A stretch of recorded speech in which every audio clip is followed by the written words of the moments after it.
have the cards and the book, and they can really, go into learning the reading and, working with the cards. Because this is something that I was dreaming to have when I was young. I was telling myself, why did people didn't write, a book and tell us how these cards worked, But then when they do their, the pricing and whatever from their printers, it was too expensive to make it that way. And I didn't want to, to make my book half its length, because I feel that everything that's in there, a reader need to have it to be able to read, because you go through timing to health, to, if you're in a relationship, if you're single, all this kind of information well packed in there. And so they told me I need to choose, if I will agree to only make the book and not the deck. And I tell them, no, if you don't do, them both, I will not do the contract with you. So they agreed to give me, 2 publishing contracts, 1 transform into 2. So you see that, they have values. They really understand the author's way of thinking. And my publisher also told me, this is why I signed with them, because when I have my interview with them, they told me, we don't want to change the way that you wrote the book, because you know the card better than we know. And this really, showed me that they really care of how an author feel, and how someone that had worked on a project don't want to see it being, cut off or erased or modified or whatever. And I think that's a beautiful thing. Terry Smith, one of our members of the chat room, wants to know if your older child is reading the Lenormand yet. Yes, he is. Not like, professional reader, but he knows, for instance, when he will do, I will take an example that just recently happened. My mom was on holidays here with us, and she left last Sunday. Okay, so when she was going for friends, she had an issue at the airport. The plane was delayed, and when your plane is delayed, you need to look for transportation, because the taxi that you had booked before is no longer on time. So he told me, and we were not aware about these issues. And when we left mom at the airport, he told me, Dad, can we just, pull some cards and see how the trip of grandma will go? Okay. So we have cards, and he said, oh, it seems like her plane is going to be late, because we have the stork, which is my symbol for airplane, and we have the mountain. You see? Yes. And he immediately recognized that there will be a delay or whatever. And then we have the bouquet, which tells us, at the end, everything is fine. And he said, oh, she has the bouquet, so she will be good, And I train him. Well, that's a good thing, keeping that in the family. And it's important, I feel, as spiritual beings, to ensure that if you have kids, that you bring your kids up in a spiritual lifestyle. And doesn't necessarily mean religious, but spiritual. No. You have to feed their heart, their mind, their body, their soul, their spirit, in order for them to be well-balanced, beautiful human beings as they grow up. The thing is, when you are someone we are all intuitive, because I believe that it's a muscle and that we all have this capacity. But, with our modern life, we try to mute it. It's like, some people, everyone can train for the Olympics, but not everyone will win, of course. But we are all capable to intend, to use it. And when someone is connected to his intuition, this brings, confidence. You don't fear anything. You live more peacefully, because, if there is a problem, you will be able to solve it, because you can access, the answers. Okay.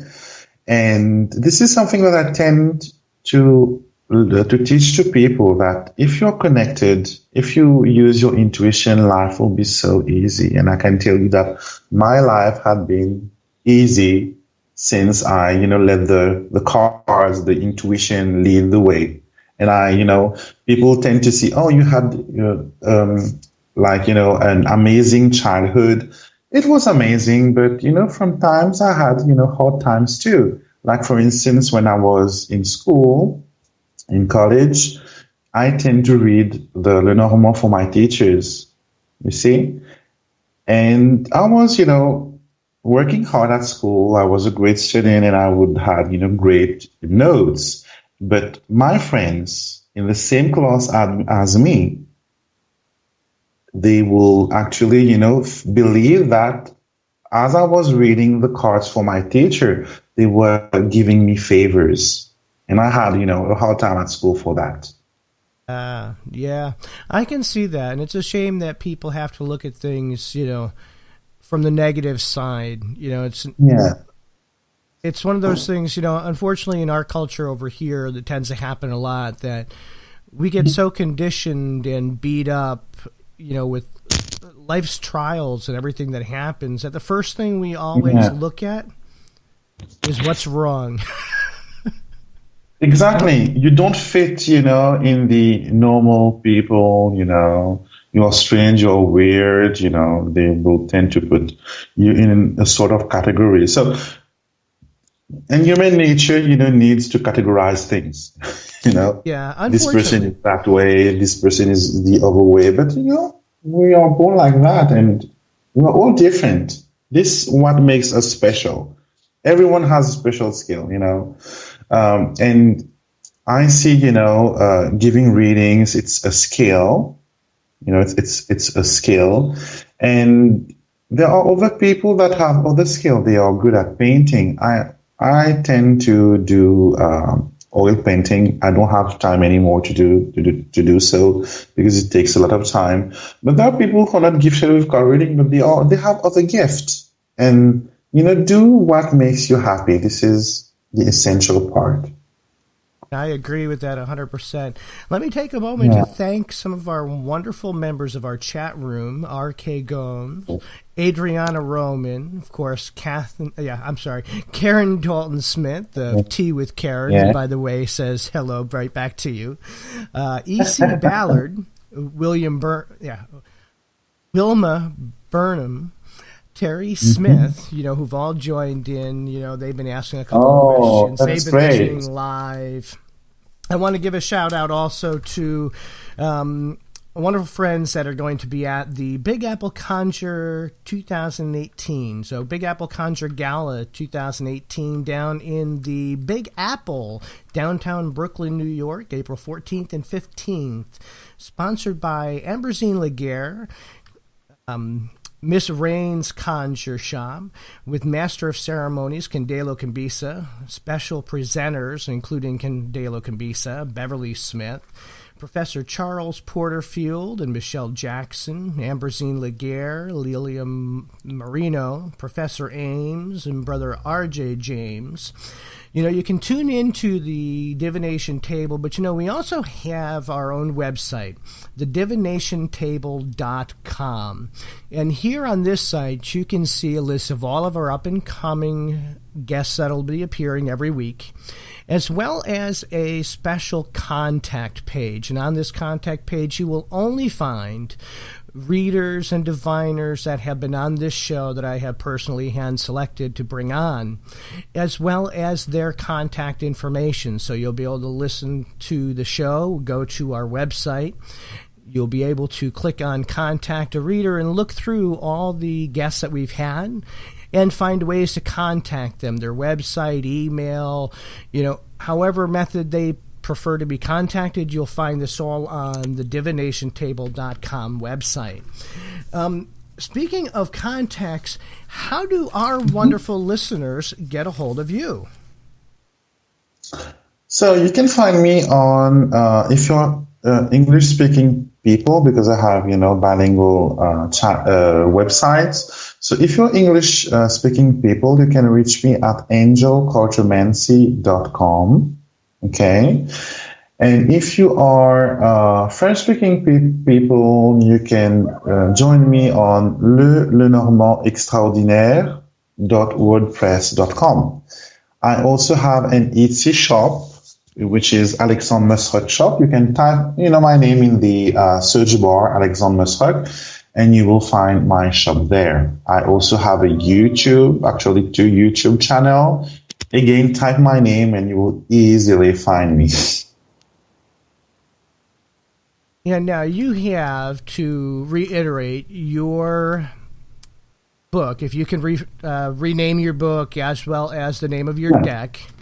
Okay, so my book is The Art of Lenormand Reading, Decoding Powerful Messages. You can find it everywhere on Amazon, Barnes and Nobles.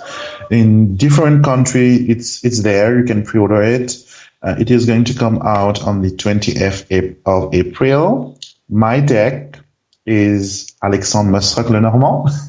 It wears my name. I never decided for it because the name was different before, but the publisher, they told me, put your name on there and it will be good. So Alexandre, like Alexander, but with R-E, you inverse the R and the E. Musruck, M-U-S-R-U-C-K. Lenormand Oracle Cards. And if you could give our listeners who are just starting out or just trying to, learn more on Lenormands, what kind of tips or anything could you give them to become better readers? Okay, so the first thing is to learn the more possible about the meaning and nuances of each and every card. Okay, so also, when you start, you don't need to learn all on day one. Just pick 2 meanings for each card, and this will be your basic, dictionary to work on your Lenormand. And then to read the cards, you choose the technique, like I say, the focus card or the narrative way of reading it, and make agreements with your cards. This is very important. This is what makes your deck personal to you. Okay? So tell your cards beforehand what it should do, and also when you start, the question is very important because sometimes you get an answer and it seems like it's unclear or inaccurate, and go back to your question because the problem can be the way that you had formulated your question.